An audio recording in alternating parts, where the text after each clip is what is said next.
धेरै कुराहरू छन् मनमा, तर समय छोटो छ। समयको महत्त्व चिन्न नसक्नु नेपालीको ठुलो भुल हो। त्यसो भएको कारणले गफ गरेर 70 वर्ष बिताइएछ, थाहै भएन होइन। भाषण सुन्दै सुन्दै हुर्केको, भाषण सुन्दै सुन्दै मर्ने बेला भयो।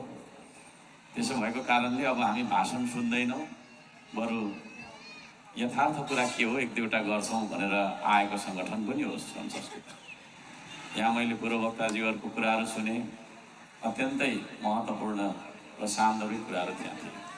होला अलिअलि आक्रोश पनि छ हामीमा होइन, हुनु पनि पर्छ। मान्छे हो, सधैँ हाँसिराखेर मात्रै हुँदैन, घरिघरि रुनु पनि पर्छ है। सधैँभरि रमाइराखेर पनि हुँदैन, कहिले कहिले निराश पनि हामी हुन्छौँ।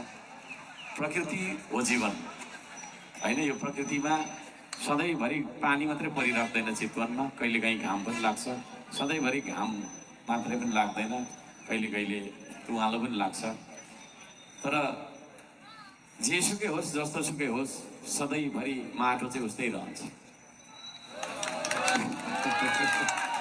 है। जुन माटो हामीले टेकेर उभिएका छौँ, त्यो माटोको महत्त्व हामीले कहिले पनि बुझेन। माटोको महत्त्व नबुझ्नु भनेको देशको महत्त्व नबुझ्नु, आफूले आफूलाई नचिन्नु हो। त्यसो भएको कारणले यसपालि हामी चुनाव चिन्ह अञ्जुलीको माटो लिएर नै चुनाव लडिरहेका छौँ।